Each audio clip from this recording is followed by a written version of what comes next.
আমন্ত্রণ বিরতিহীন সংবাদ রাত ৯টায় বাংলাদেশে। আপনাদের সঙ্গে আছি আমি সুমনা সিনি এবং আমি গোলাম কিবরিয়া। জানাচ্ছি শিরোনামগুলো। দেশে করোনা সংক্রমণ বাড়ায় স্বাস্থ্যবিধি নিশ্চিত করতে জনসমাগম নিরুৎসাহিত করা সহ বিধিনিষেধের পরিকল্পনা, শিগগিরই নির্দেশনা জারি। ইঞ্জিন থেকে এমভি অভিযান 10 লঞ্চে অগ্নিকাণ্ড, মালিক চালককে দায়ী করে নৌ মন্ত্রণালয়ের তদন্ত প্রতিবেদন।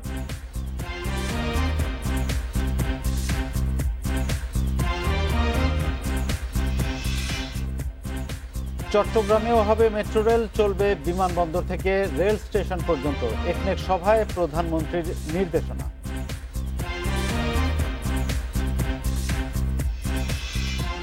পঞ্চম ধাপে 708 ইউপিতে নির্বাচনকাল, সহিংসতার আশঙ্কা থাকলেও সুষ্ঠু নির্বাচনের আশ্বাস কমিশনের।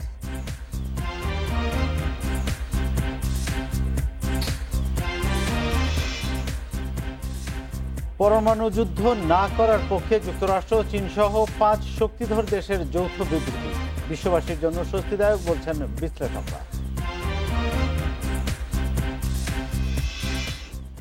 শিরোনামগুলো শুনছিলেন, এবার পুরো খবর। করোনার নতুন ধরন ওমিক্রন ঠেকাতে কঠোর হচ্ছে সরকার। 7 দিনের মধ্যেই জারি হবে বিধিনিষেধের নির্দেশনা। স্বাস্থ্যমন্ত্রী জানিয়েছেন, মাস্ক ছাড়া গণপরিবহনে চলাচল করা যাবে না। স্কুল খোলা থাকবে কিনা পরিস্থিতি অনুযায়ী সিদ্ধান্ত নেওয়া হবে। দেশে গত 7 দিনে করোনা সংক্রমণ বেড়েছে 77 ভাগ, মৃত্যু বেড়েছে দ্বিগুণ। সবচেয়ে বেশি সংক্রমণের হার ঢাকায়। ওমিক্রন রোধে জরুরি বৈঠকে বেশ কিছু সিদ্ধান্ত নেয় মন্ত্রিসভা বিভাগ। মঙ্গলবার সচিবালয়ে আরও কিছু নির্দেশনার কথা জানান স্বাস্থ্যমন্ত্রী। মন্ত্রী বলেন, মাস্ক ছাড়া গণপরিবহনে চলাচল করা যাবে না। বাস, ট্রেন ও লঞ্চে অর্ধেক যাত্রী নেয়ার প্রস্তাব করা হয়েছে। রেস্টুরেন্টে খেতে গেলে দেখাতে হবে ভ্যাকসিন কার্ড। মাস্ক ছাড়া খাবার বিক্রি করলে জরিমানা গুনতে হবে দোকানিকেও। আর সব ধরনের দোকান খোলা রাখা যাবে রাত 8টা পর্যন্ত। যানবাহনে মাস্ক ছাড়া চলাচল করা যাবে না। যদি কেউ চলাচল করে তাহলে পরে জরিমানার মধ্যে পড়বে। ডিসি, এসপি যারা আছেন জেলা পর্যায়ে তাদেরকেও বলা হয়েছে যে তারা এই সমস্ত নির্দেশনাগুলো যখন পাবে তারা যেন দ্রুত বাস্তবায়ন করে। জাহিদ মালেক জানান, এখনই লকডাউনের চিন্তা নেই সরকারের। স্কুল চলবে স্বাস্থ্যবিধি মেনে। সংক্রমণ বাড়লে পরিস্থিতি অনুযায়ী সিদ্ধান্ত নেওয়া হবে। বিধি নিষেধের নির্দেশনা চূড়ান্ত করবে মন্ত্রিসভা বিভাগ। 7 দিন পর জারি হবে পরিপত্র। অনেকে জিজ্ঞেস করে যে লকডাউন দেওয়া হবে কিনা, পাশের দেশে তো দিয়েছে। আমরা সেই চিন্তা এখনো করছি না। আমরা যখন যদি সিচুয়েশন হাতের বাইরে যায়, সংক্রমণ অনেক বৃদ্ধি পায়, তাহলে পরে আমরা লকডাউনের চিন্তা মাথায় আছে। ওমিক্রন প্রতিরোধে বিধিনিষেধের বাস্তবায়নে প্রয়োজনে আইনের প্রয়োগ চায় স্বাস্থ্য অধিদপ্তর। এই যখন একটা বিপর্যয়কর পরিস্থিতি তৈরি হয়ে যাবে তখন আর প্রিভেন্ট করবেন কি, তো ঘরে ঘরে ছড়ে যাবে। তো এই মুহূর্তে মানুষ যেহেতু এগুলো নির্দেশনা দেওয়ার পরেও জনগণ ঠিক ওইভাবে মানছে না, তার মানে কি তাদের আসলে আন্ডারস্ট্যান্ডিংয়ের যেই জায়গাটা রিলাক্টেন্সি আছে, সেই রিলাক্টেন্সি ওভারকাম করার জন্য প্রয়োজন হলে আইন প্রয়োগকারী সংস্থাকে অ্যাক্টিভ হতে হবে এখানে। ওমিক্রন ছড়িয়েছে এমন দেশ থেকে প্রতিদিন হাজারো যাত্রী আসছেন বাংলাদেশে। স্বাস্থ্য বিভাগ বলছে, দেশের সব বিমানবন্দর ও সীমান্তে স্ক্রিনিং জোরদার করা হয়েছে। Hasan Misba, independent news, Dhaka. দেশে করোনায় আরও 6 জনের মৃত্যু হয়েছে, এর মধ্যে পুরুষ 4 এবং নারী 2 জন। এ নিয়ে মোট প্রাণহানি হল 28,087 জনের। 852টি ল্যাবে 24 ঘন্টায় 19,838 নমুনা পরীক্ষায় করোনা শনাক্ত হয়েছে 775 জনের। পরীক্ষা বিবেচনায় শনাক্তের হার 3.91%। মঙ্গলবার স্বাস্থ্য অধিদপ্তরের বিজ্ঞপ্তিতে জানানো হয়েছে, দেশে মোট করোনা আক্রান্তের সংখ্যা দাঁড়ালো 15,87,915 জনে। সুস্থ হয়েছেন আরও 185 জন। এ নিয়ে মোট সুস্থ 15,49,956 জন।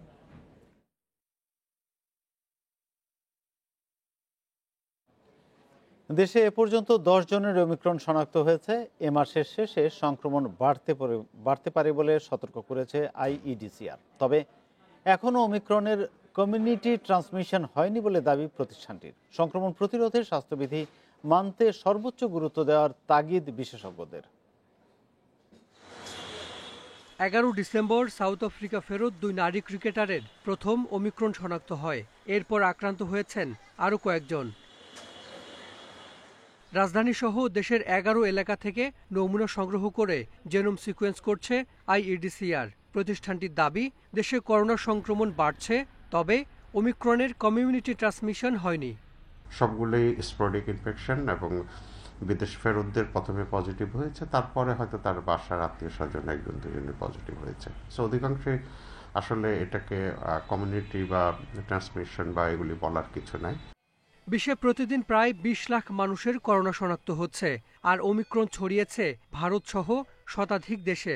বাংলাদেশে এ মাসের শেষে বাড়তে পারে ওমিক্রনের সংক্রমণ, আশঙ্কা আইইডিসিআর-এর। সাউথ আফ্রিকাতে যখন থেকে আউটব্রেক রিপোর্টেড হয়েছে, আমাদের হয়তো এই মাসের শেষ নাগাদ বা আগামী মাসের প্রথম সপ্তাহ থেকে ট্রান্সমিশন যদি বাংলাদেশে ব্যাপকভাবে আসে সেই সময় হওয়ার কথা। কিন্তু আমাদের মনে রাখতে হবে যে আমাদের যে ভ্যারিয়েন্টটি এখন করোনা ভাইরাসের আছে সেটি কিন্তু আরও মারাত্মক ভ্যারিয়েন্ট। ঢাকার সব হাসপাতালেই করোনা রোগীর সংখ্যা কম, আবারও বাড়লে বিশেষায়িত করোনা হাসপাতাল সেবা দিতে প্রস্তুত বলে জানিয়েছে স্বাস্থ্য অধিদপ্তর।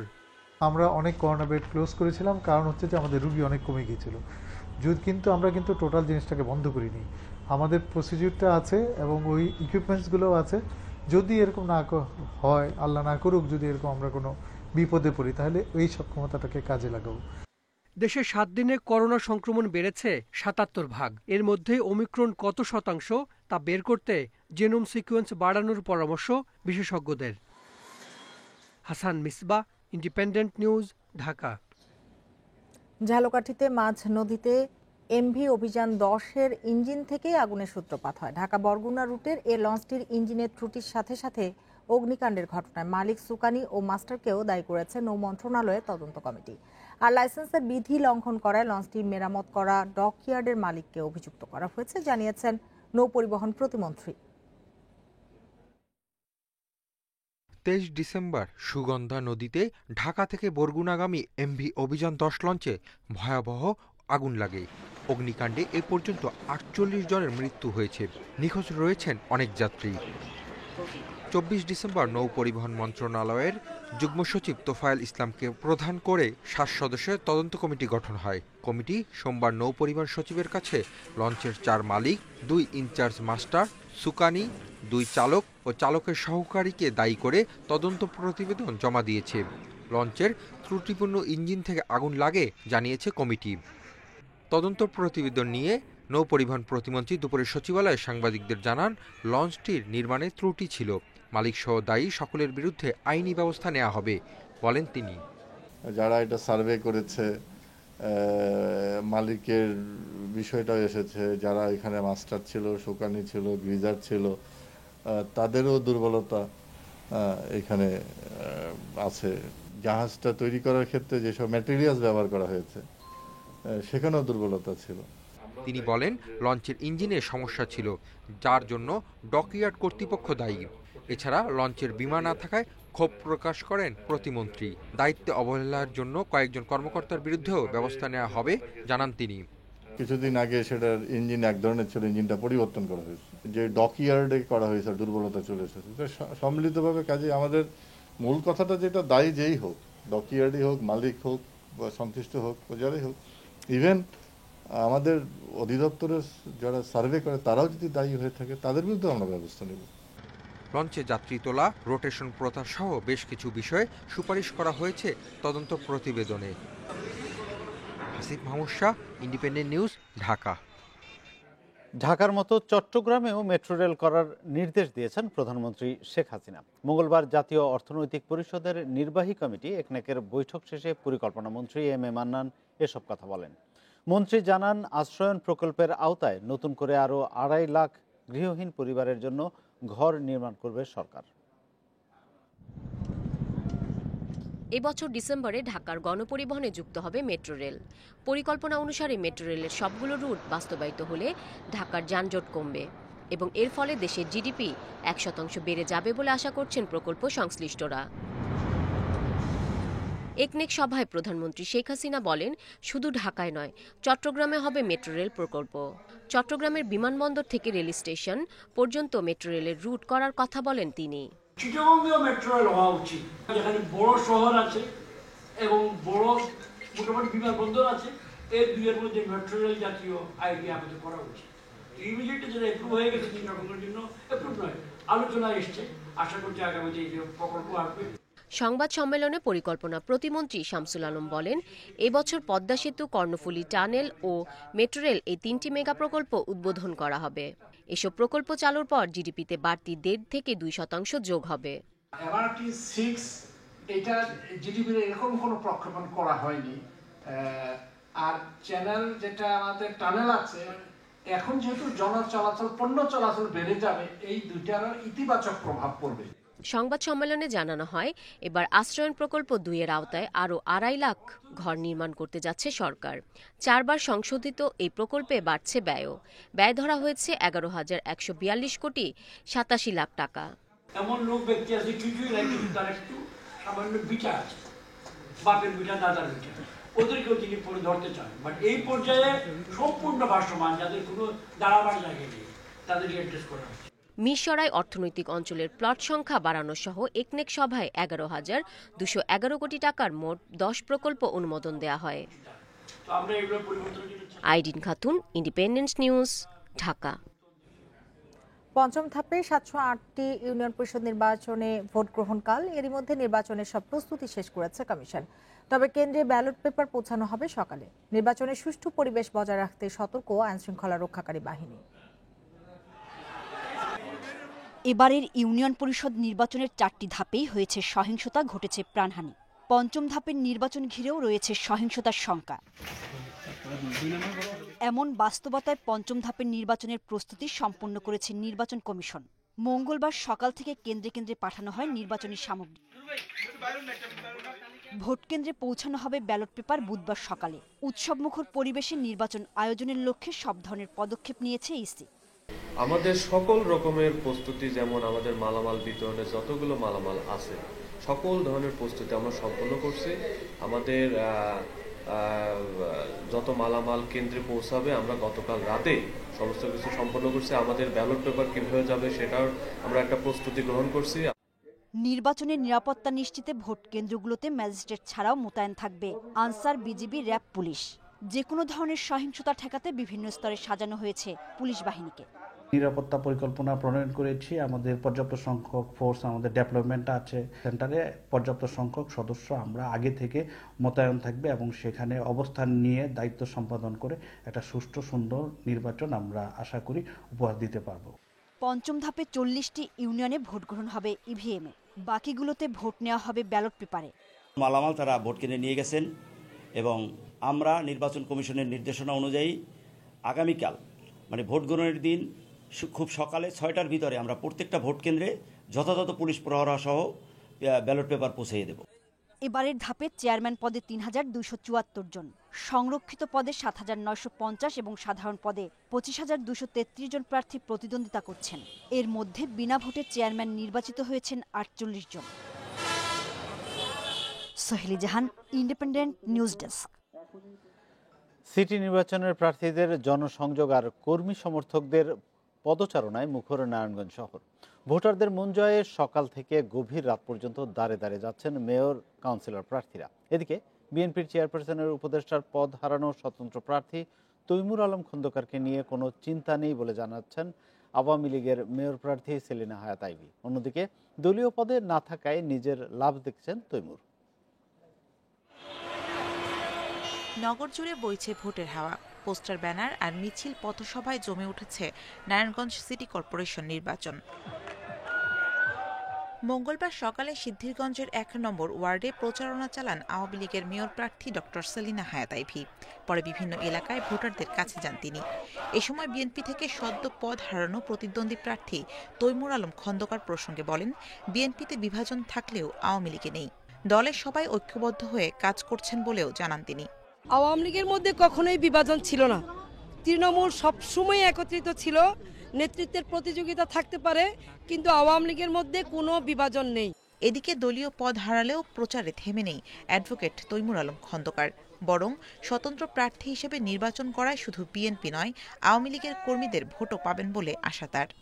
নেতা কর্মীদের কাছে একটা পরীক্ষিত ব্যক্তি, নারায়ণগঞ্জবাসীর কাছে একটা পরীক্ষিত ব্যক্তি। ঠিক অতএব ওই কোনো কাগজি ফরমাইশি নারায়ণগঞ্জে মানুষ মানে না। বিএনপির লোকেরা নৌকায় ভোট দেবে না, বরঞ্চ নৌকায় যারা ভোট দিত তাদের একটা সুযোগ হয়েছে আমাকে ভোট দেওয়ার। নির্বাচন সুষ্ঠু ও নিরপেক্ষ করার লক্ষ্যে সব ধরনের ব্যবস্থা নেওয়া হয়েছে বলে জানিয়েছেন রিটার্নিং কর্মকর্তা। ইতিপূর্বেও আমাদের আচরণ বিধিমালা সংক্রান্ত কার্যক্রম মাঠে চলেছে, তবে এখন আমরা মোটামুটি খুব আচরণ বিধিমালা সংক্রান্ত কার্যক্রমগুলো আমাদের এই টিমের সমন্বয়ে খুব কঠোরভাবে পরিচালনা করছে। নগরীর ২৭টি ওয়ার্ডে সাধারণ ও সংরক্ষিত নারী কাউন্সিলর পদের প্রার্থীরা প্রচার চালাচ্ছেন আনন্দমুখর পরিবেশে। আসছে ১৬ জানুয়ারি এই নির্বাচনে ভোট নেওয়া হবে ইভিএমে। Independent news desk. পরাজয় নিশ্চিত জেনেই নারায়ণগঞ্জ সিটি নির্বাচনে মেয়র পদপ্রার্থী তৈমুর আলম খন্দকারকে বিএনপি বহিষ্কার করেছে বলে মন্তব্য করেছেন তথ্য ও সম্প্রচার মন্ত্রী ডক্টর হাসান মাহমুদ। মঙ্গলবার সচিবালয়ে সাংবাদিকদের প্রশ্নের জবাবে মন্ত্রী বলেন, জনগণ সরকারের সাথে আছে, নির্বাচন আসলেই বিএনপি তা টের পাবে। হাসান মাহমুদ বলেন, সারা দেশে সমাবেশ করতে গিয়ে জনসমর্থন না পেয়ে খেই হারিয়ে সরকারের বিরুদ্ধে বাজে মন্তব্য করছে বিএনপি। এ সময় তিনি বলেন, সাংবাদিক নেতা সহ সব স্টেক হোল্ডারদের সাথে আলোচনা করেই গণমাধ্যম কর্মী আইন করা হচ্ছে।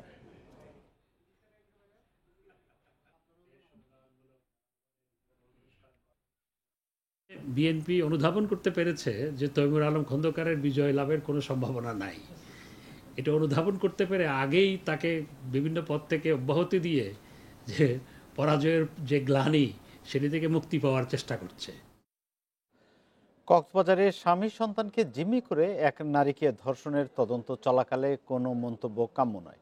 এ ঘটনায় বিচার বিভাগীয় তদন্ত চেয়ে করার রিটের শুনানিতে হাইকোর্ট বলছে, আইন শৃঙ্খলা রক্ষাকারী বাহিনী এখনই ভিন্ন ভিন্ন মত দিলে জনমনে বিভ্রান্তি তৈরি হতে পারে। বিচারপতি এম ইনায়েতুর রহিম ও বিচারপতি মোহাম্মদ মুস্তাফিজুর রহমানের বেঞ্চ রিটটি মুলতবি করেন। কক্সবাজারে স্বামী সন্তানকে জিম্মি করে এক নারীকে ধর্ষণের ঘটনায় তোলপাড় সারা দেশ। নড়েচড়ে বসে আইনশৃঙ্খলা বাহিনীর সদস্যরা। গ্রেপ্তার হয়েছে মামলার প্রধান অভিযুক্ত আশিক সহ এজাহারভুক্ত সব আসামি। এ ঘটনায় মামলা হয় কক্সবাজার মডেল থানায়। বিচার বিভাগীয় তদন্ত চেয়ে হাইকোর্টে রিট করেন এক আইনজীবী। শুনানিতে রিটকারী আইনজীবী ঘটনার তদন্ত নিয়ে আইনশৃঙ্খলা বাহিনীর ভিন্ন ভিন্ন বক্তব্যের কথা আদালতকে জানান। এ সময় কোনো ঘটনার তদন্তকালে কে কতটুকু কথা বলবে তা নিয়ে নীতিমালা করার তাগিদ দেয় আদালত। সুপ্রিম কোর্টের হাইকোর্ট বিভাগ অসন্তোষ প্রকাশ করে বলেছেন যে আমরা ওনার রায় দিয়েছেন, ইতিপূর্বে রায়ের মধ্যে বলা হয়েছে যে তদন্ত চলাকালীন যে প্রেস ব্রিফিং দেওয়া বা মিডিয়ার সাথে কথা বলার ব্যাপারে একটা নীতিমালা থাকা দরকার, যে কোন যেটা ইচ্ছা যেন সুষ্ঠু তদন্ত কোনোভাবে ব্যাহত না হয়, হ্যাম্পার না হয়। শুনানিতে আদালত বলেছে, এক এজেন্সি আরেক এজেন্সিকে সহযোগিতা করতে পারে, তবে তদন্ত কর্মকর্তাদের কথা কম বলাই ভালো, কারণ ভিন্ন ভিন্ন তথ্যে বিভ্রান্তি তৈরি হতে পারে।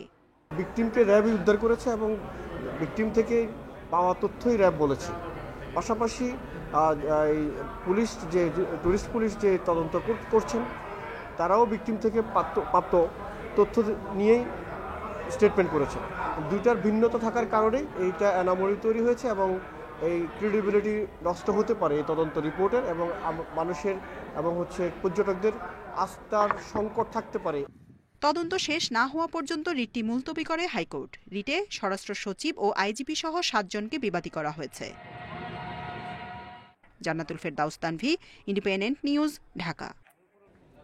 ৭৪ বছর পার করল ছাত্রলীগ। জাতির পিতাকে শ্রদ্ধা জানিয়ে শুরু হয় আনুষ্ঠানিকতা, ছিল কেক কাটা, শোভাযাত্রা ও সমাবেশ। দিনের সবচেয়ে বড় আয়োজন ছিল ঢাকা বিশ্ববিদ্যালয়ে। সেখানে নেতাকর্মীদের সংঘর্ষে আহত হন ছাত্রলীগের সাধারণ সম্পাদক সহ 10 জন। প্রতিষ্ঠাবার্ষিকীতে ধানমন্ডি ৩২ নম্বরে জাতির পিতার প্রতিকৃতিতে শ্রদ্ধা জানায় ছাত্রলীগের নেতাকর্মীরা। পরে প্রতি বছরের মতো এবারও ঢাকা বিশ্ববিদ্যালয়ের কার্জন হলে কেক কাটেন ছাত্রলীগের সভাপতি ও সাধারণ সম্পাদক। ছিল আনন্দ শোভাযাত্রার আয়োজন। ঢাকা বিশ্ববিদ্যালয়ের অপরাজেয় বাংলায় জড়ো হয় ছাত্রলীগের বিভিন্ন ইউনিটের নেতাকর্মীরা। ঢাকা কলেজ ছাত্রলীগ দুপুর 1:45টার দিকে সংঘর্ষে জড়ায় নেতাকর্মীরা। বটতলা সহ কলাভবনের সামনে সৃষ্টি হয় বিশৃঙ্খলা। ছাত্রলীগের সাধারণ সম্পাদক লেখক ভট্টাচার্য সহ আহত হন বেশ কয়েকজন। সবার বিরুদ্ধেই কিন্তু সাংগঠনিক ব্যবস্থা গ্রহণ করা হবে। পরে সমাবেশ মঞ্চে আসেন জাহাঙ্গীর কবির নানক সহ ছাত্রলীগের বেশ কয়েকটি কমিটির সাবেক সভাপতি ও সাধারণ সম্পাদকেরা। জাতীয় সংগীতের মধ্য দিয়ে শুরু হয় আনুষ্ঠানিকতা। এ সময় দেশের সংকটে ছাত্রলীগের ভূমিকার প্রশংসা করেন আওয়ামী লীগের সভাপতিমণ্ডলীর সদস্য জাহাঙ্গীর কবির নানক।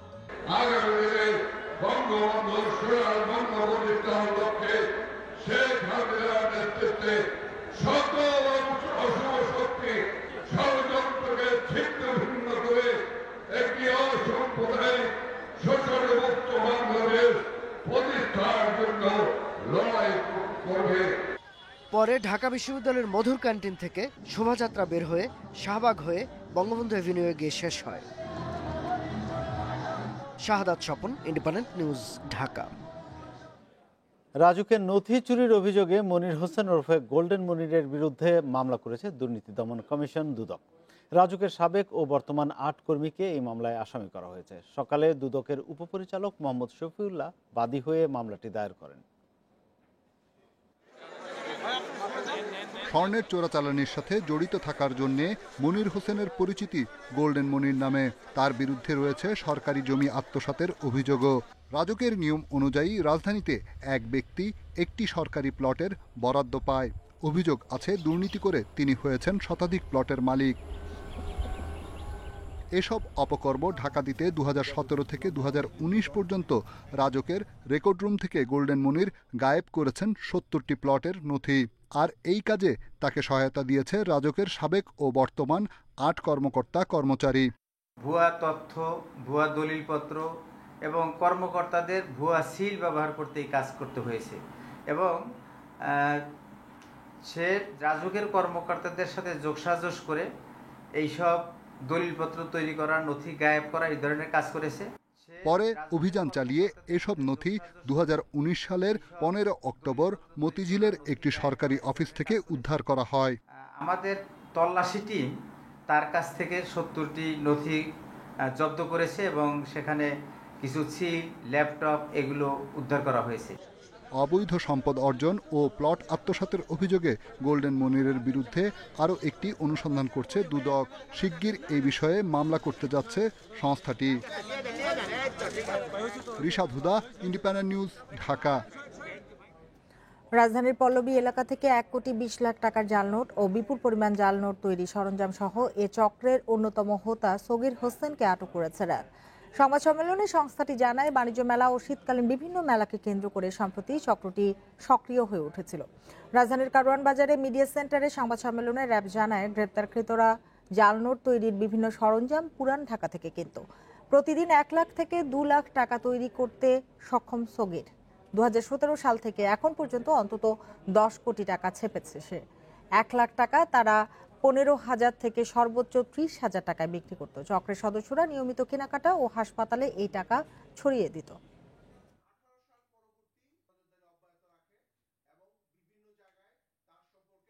দৈনন্দিন যে কর্মকাণ্ড, বাজার থেকে শুরু করে এবং বিভিন্ন কেনাকাটা, সেটাও তারা জাল নোট দিয়ে করেছে এবং ইতিপূর্বে বিভিন্ন সময় বিভিন্ন দৈনন্দিন পারচেজ বা কেনাকাটার সময় তারা বিভিন্ন সময় দোকানদারের কাছে তারা ধরা খেয়েছে। তখন প্রাথমিকভাবে তারা আসল নোট বের করে দিয়ে সেখান থেকে তারা ছুটতে সক্ষম হয়। নীলফামারী, পঞ্চগড়, কুড়িগ্রাম, পাবনা, নওগাঁ ও চুয়াডাঙ্গার জেলাসমূহের উপর দিয়ে মৃদু শৈত্যপ্রবাহ বয়ে যাচ্ছে। এই অবস্থা আরও কয়েকদিন অব্যাহত থাকতে পারে বলে জানিয়েছে আবহাওয়া অফিস। সংস্থাটির তথ্য অনুযায়ী চলতি মাসের দ্বিতীয়ার্ধে দেশের বিভিন্ন অঞ্চলে 2 থেকে 3টি শৈত্যপ্রবাহ বয়ে যেতে পারে। এ সময় রাজধানীতে মাঝারি মানের শৈত্যপ্রবাহ শুরু হতে পারে। এছাড়া আগামী 12 জানুয়ারি থেকে দেশের কোথাও কোথাও গুঁড়ি গুঁড়ি বৃষ্টি হতে পারে। এরপরই বাড়বে শীতের প্রকোপ। আগামী কয়েকদিনে দেশের কোথাও কোথাও রাত থেকে সকাল পর্যন্ত কুয়াশা দেখা দিতে পারে। দিনে ও রাতের তাপমাত্রা অপরিবর্তিত থাকবে।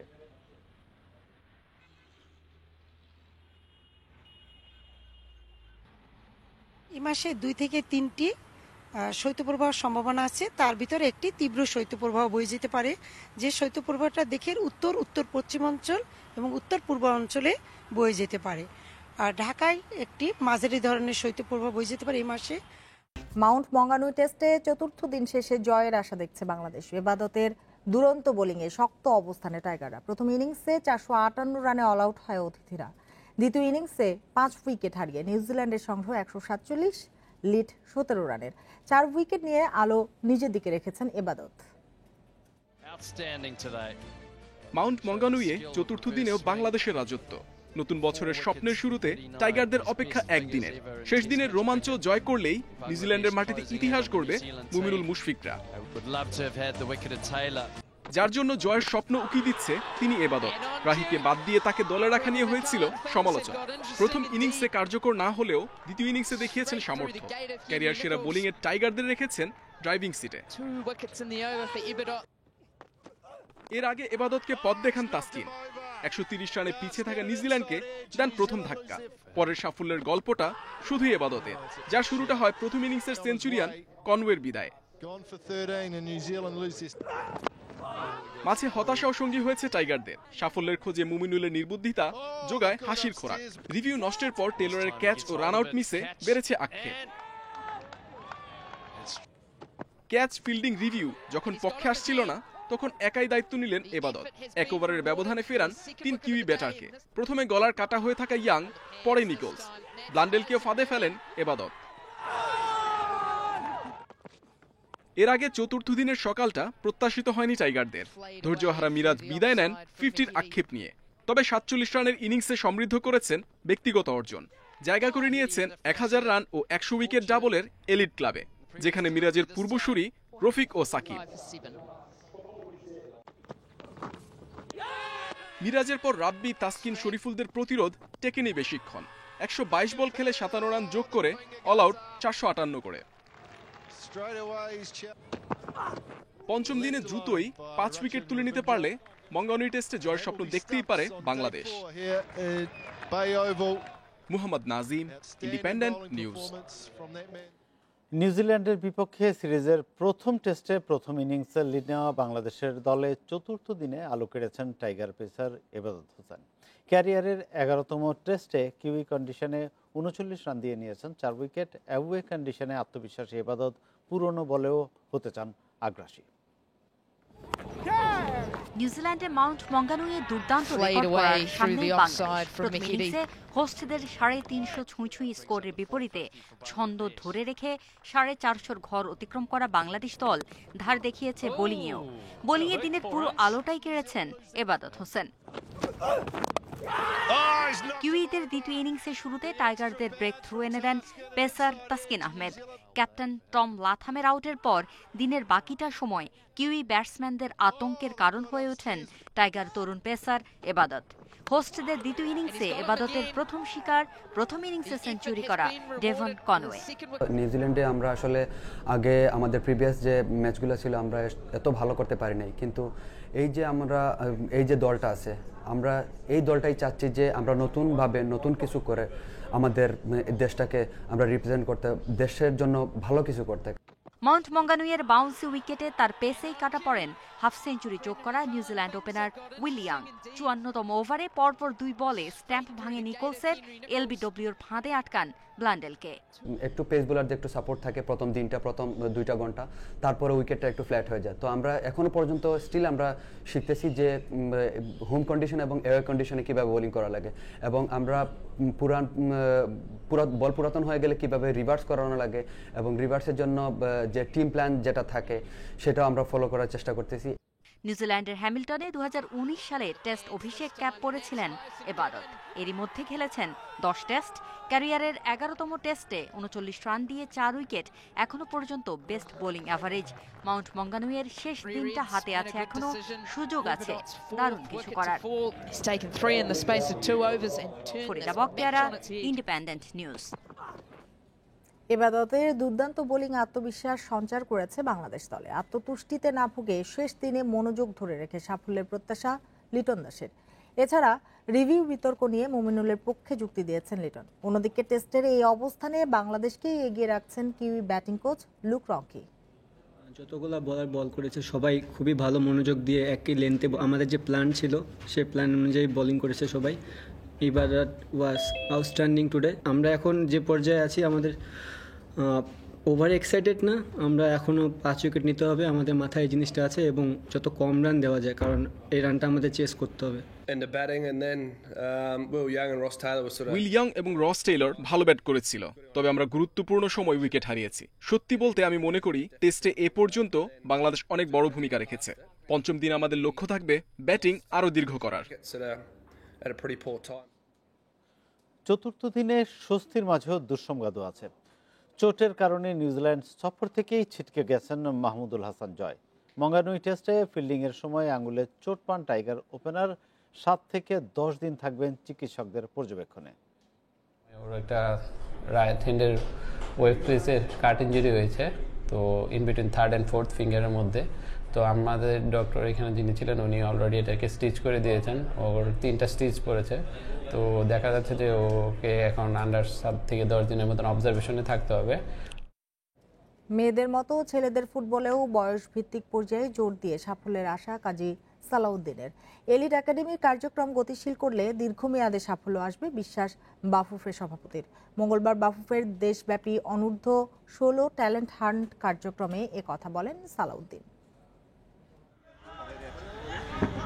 সৌম্য ওসমান এসেছেন নরওয়ে থেকে জামাল তারিকদের পথ অনুসরণ করে দেশের ফুটবলের জন্য কিছু করার স্বপ্ন নিয়ে। বাফুফের ট্যালেন্ট হান্ট প্রোগ্রামে অংশ নিয়েছেন নরওয়ের ট্রসগুডসেট একাডেমিতে খেলা সৌম্য।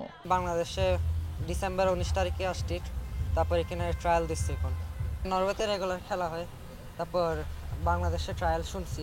অনেকগুলো এক্সারসাইজ, বিভিন্ন এক্সারসাইজ দেয়। তো ফরেন কোচ তো উনি অনেক ভালো শিখাইছে সবাইকে। মঙ্গলবার বাফুফে আয়োজিত অনূর্ধ্ব 16 বয়সীদের ট্যালেন্ট হান্টের চট্টগ্রাম বিভাগের ট্রায়ালে উপস্থিত ছিলেন কাজী সালাউদ্দিন। মেয়েদের মতোই ছেলেদের ফুটবলে উন্নতিতে শক্তিশালী বয়সভিত্তিক দল গঠনের আশা বাফুফে সভাপতির। মেয়েদের টিমটা আমরা যেটাকে 4-5 বছর ধরে ট্রেনিং করছি, তারা আজকে এশিয়াতে রেজাল্ট দিচ্ছে। সো আমরা এখন মনে করলাম যে আমরা ছেলেদের দ্বারাও এটা করা শুরু করব। গেল বছর আনুষ্ঠানিকভাবে শুরু হয় বাফুফের এলিট একাডেমির কার্যক্রম। 32 ফুটবলার নিয়মিত অনুশীলন করছেন কমলাপুর স্টেডিয়ামে। চলতি মৌসুমে পেশাদার ফুটবলের দ্বিতীয় স্তর চ্যাম্পিয়নশিপ লিগেও অংশ নিবে এই একাডেমি। এই বছরই আমাদের এই ট্যালেন্ট হান্ট প্রোগ্রাম চলবে, চালু থাকবে। আমরা যেটা চাই, আমরা সারা বাংলাদেশ থেকে ট্যালেন্ট কালেকশন করে যারা ভালো ফুটবলার তাদেরকে দিয়ে বাংলাদেশের একটা ফুটবল টিম তৈরি করতে। সবাই অনেক ভালোভাবে প্র্যাকটিস করছে, তাদের আর কি আত্মবিশ্বাস অনেক ভালো। এ মাসে এই পর্যায়ক্রমে বাকি 7 বিভাগের ট্যালেন্ট হান্ট কার্যক্রম চালাবে বাফুফে। Abidur Rahman, independent news, Dhaka. 1 মাস সময় বাড়ানোর পরও 3 ভাগের 2 ভাগ টিআইএন থাকা ব্যক্তি বা প্রতিষ্ঠান আয়কর রিটার্ন জমা দেননি। জাতীয় রাজস্ব বোর্ড এনবিআর কর্মকর্তারা জানিয়েছেন, চলতি অর্থ বছরের 2 জানুয়ারি পর্যন্ত রিটার্ন জমা হয়েছে প্রায় 23 লাখ, যা গত অর্থ বছরের একই সময়ের চেয়ে প্রায় 7 ভাগ বেশি। ব্যক্তি শ্রেণীর এসব রিটার্নের কর আদায় হয়েছে প্রায় 3,200 কোটি টাকা। রিটার্ন বাড়লেও এবার কর আদায় কমেছে।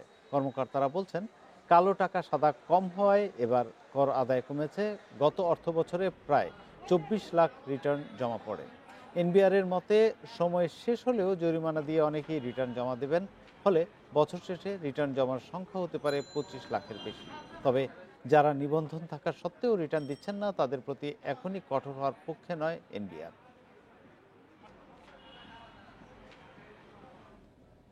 ত্রিপুরায় ভারত বাংলাদেশ সীমান্তে আগামী বছরের মধ্যে কাঁটাতারের বেড়া দেওয়ার কাজ শেষ হবে। ভারতের সীমান্তরক্ষী বাহিনী বিএসএফ এর শীর্ষ কর্মকর্তার বরাতে এ তথ্য দিয়েছে ভারতীয় বার্তা সংস্থা পিটিআই। বিএসএফ এর মহাপরিদর্শক সুশান্ত কুমার নাথ বলেন, ভারতের উত্তর পূর্বাঞ্চলীয় রাজ্য ত্রিপুরায় বাংলাদেশ ভারত আন্তর্জাতিক সীমান্ত 856 কিলোমিটার দীর্ঘ। 80 থেকে 85 ভাগে এরই মধ্যে কাঁটাতারের বেড়া দেওয়া হয়েছে। গত বছর ত্রিপুরার পূর্ব সেক্টরের বড় অংশে বেড়া দেওয়ার কাজ করা হয়েছে ও 31 কিলোমিটার অংশে বেড়া সম্প্রসারণের কাজও চলছে। নাথ বলেন, কাঁটাতারের বেড়া দেয়া সহ ফ্লাড লাইট দেওয়ার কাজও চলছে।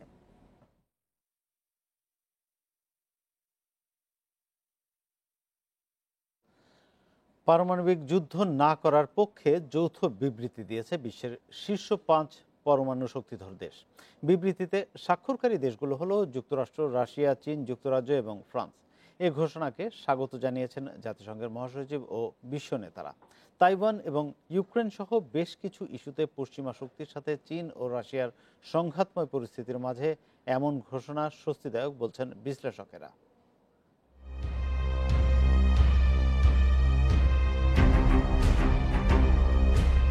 পরমাণু শক্তিধর 5টি দেশ যুক্তরাষ্ট্র, চীন, রাশিয়া, যুক্তরাজ্য এবং ফ্রান্স জাতিসংঘের নিরাপত্তা পরিষদের স্থায়ী সদস্য। আন্তর্জাতিক বলয়ে ক্ষমতার দ্বন্দ্বের কারণে দেশগুলোর মধ্যে পারমাণবিক যুদ্ধের সম্ভাবনা নাকচ করা যায় না। তবে সোমবার এক যৌথ বিবৃতিতে পারমাণবিক যুদ্ধের বিরুদ্ধে একমত হয়েছে এই 5 দেশ। পরমাণু যুদ্ধে কোনো দেশের পক্ষে জয়লাভ সম্ভব নয় এবং এমন যুদ্ধ কখনোই করা উচিত নয় এ মত দিয়ে যৌথ বিবৃতিতে বলা হয়, পারমাণবিক যুদ্ধ রোধ করা তাদের একটি বড় দায়িত্ব। পারমাণবিক সুপার পাওয়ার এই 5 দেশ নিজেদের মধ্যে উত্তেজনা হ্রাসে কাজ করারও প্রতিশ্রুতি দিয়েছে। বিবৃতিতে আরও বলা হয়, পরমাণু অস্ত্র ব্যবহারের প্রভাব সুদূরপ্রসারী এবং মারাত্মক। শুধুমাত্র প্রতিরক্ষার উদ্দেশ্যে আগ্রাসন রোধে এবং যুদ্ধ থামাতে পারমাণবিক অস্ত্র ব্যবহার করা যাবে বলে সম্মত হয়েছে দেশগুলো। রাশিয়ার পররাষ্ট্র মন্ত্রণালয় জানিয়েছে, এই যৌথ বিবৃতি পারমাণবিক অস্ত্রধর দেশগুলোর মধ্যে উত্তেজনা কমাতে ভূমিকা রাখবে। চীন এবং ফ্রান্স আলাদা বিবৃতিতে বলেছে, এই চুক্তির ফলে পারস্পরিক বিশ্বাস বাড়ার সাথে সাথে পারমাণবিক অস্ত্র সমৃদ্ধকরণের অসুস্থ প্রতিযোগিতাও কমে আসবে। এর ফলে বিশ্বের সুপার পাওয়ারদের মধ্যে পারমাণবিক যুদ্ধের সম্ভাবনা অনেকটাই কমেছে বলছেন বিশ্লেষকরা। করোনা সংক্রমণের কারণে পরমাণু অস্ত্রের বিস্তার রোধে 5 শীর্ষ দেশের মঙ্গলবারের বৈঠক পিছিয়ে গেলে এই যৌথ বিবৃতি প্রকাশ করে দেশগুলো। বিবৃতিটি এমন এক সময়ে এসেছে যখন রাশিয়া এবং চীনের সাথে যুক্তরাষ্ট্র, ব্রিটেন ও অস্ট্রেলিয়ার সম্পর্ক বিরোধপূর্ণ হয়ে উঠেছে। Mushrifa Nusrat, independent news. প্রতারণার মামলায় দোষী সাব্যস্ত হয়েছেন আলোচিত মার্কিন স্বাস্থ্য প্রযুক্তি প্রতিষ্ঠান থেরানোসের প্রতিষ্ঠাতা এলিজাবেথ হোমস। বিনিয়োগকারীদের সঙ্গে প্রতারণা, ষড়যন্ত্র ও ইলেকট্রনিক মাধ্যমে প্রতারণা সহ হোমসের বিরুদ্ধে 4টি অভিযোগের প্রমাণ পেয়েছে ক্যালিফোর্নিয়ার ফেডারেল আদালত। প্রতিটি অপরাধে তার 20 বছর করে মোট 80 বছরের কারাদণ্ড হতে পারে। আগামী সপ্তাহে মামলার পরবর্তী শুনানি অনুষ্ঠিত হবে। কয়েক ফোঁটা রক্ত দিয়ে একাধিক রোগ শনাক্ত করতে পারার ঘোষণায় সাড়া ফেলে দেয় হোমসের প্রতিষ্ঠান থেরানোস। সংগ্রহ করে কয়েক বিলিয়ন ডলারের বিনিয়োগ। তবে এ প্রযুক্তি নির্ভরযোগ্য ভাগে কাজ না করায় মিথ্যাচারের অভিযোগ ওঠে হোমসের বিরুদ্ধে।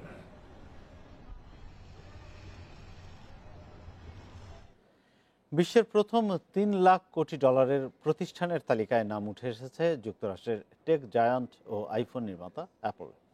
সোমবার প্রতিষ্ঠানটির শেয়ারের দাম $182.88 হলেই এর মূল্যমান ছাড়িয়ে যায় $3 ট্রিলিয়ন মাইলফলক।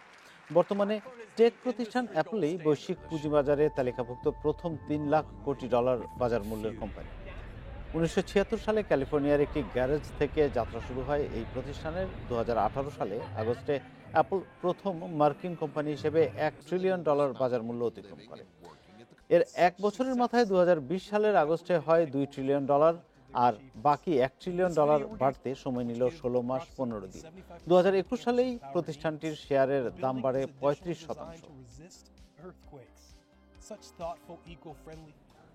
শীত মৌসুমে সরগরম হয়ে ওঠে ইরাকের কোরেক মাউন্টেন রিসোর্ট। কুর্দিশ অঞ্চলের এই রিসোর্টটি মূলত তুষারের জন্য জনপ্রিয়। বাগদাদ সহ ইরাকের বিভিন্ন শহরের লোকেরা ভিড় জমান সেখানে। তীব্র শীত উপেক্ষা করে তুষারে ঢাকা পাহাড়ে ঘুরছেন নানা শ্রেণী পেশার মানুষ। তুষার দিয়ে বল বানিয়ে ছুটছেন একে অন্যের দিকে। 4 দিনের ছুটিতে পাহাড়ি এই রিসর্টে বেড়াতে এসেছেন নবদম্পতি নাবা হোসেন ও তার স্বামী। জানালেন, তুষার ঢাকা পাহাড়ে ভ্রমণের এই সময়টুকু তাদের ব্যস্ত জীবন থেকে অবকাশের আনন্দ দেয়। বাগদাদের ব্যস্ত জীবন ক্ষণিকের জন্য ভুলে থাকতে এখানে এসেছে। স্রষ্টাকে ধন্যবাদ, সময়টা খুবই উপভোগ করছে। ঐতিহ্যবাহী আরবি ও কুর্দি সঙ্গীতে মন ভরে যায় পর্যটকদের। ছবি তোলার জন্য জনপ্রিয় এই পাহাড়ি এলাকা। আছে রেস্তোরাঁ, ক্যাফে ও থাকার ব্যবস্থা। তুষার দেখতে ইরবিল এলাকা থেকে পরিবারের সঙ্গে এসেছেন রুয়া হামাদ আমিন। জানিয়েছেন তার ভালো লাগার কথা। তুষারের সৌন্দর্য দেখার জন্য কোরেক পর্বত সবচেয়ে ভালো জায়গা। আমার খুবই ভালো লেগেছে। প্রতি বছর হাজার হাজার মানুষ তুষারের সৌন্দর্য উপভোগ করতে যান ইরাকের এই কোরেক পর্বতে। Lutfa Fauzia, Independent News. আর এই ছিল আজকের বিরতিহীন রাত 9টায় বাংলাদেশে। ইন্ডিপেন্ডেন্ট টেলিভিশনের সব খবর আরও বিস্তারিত জানতে চোখ রাখুন আমাদের ফেসবুক, ইউটিউব এবং টুইটারে। এতক্ষণ সাথে থাকার জন্য ধন্যবাদ।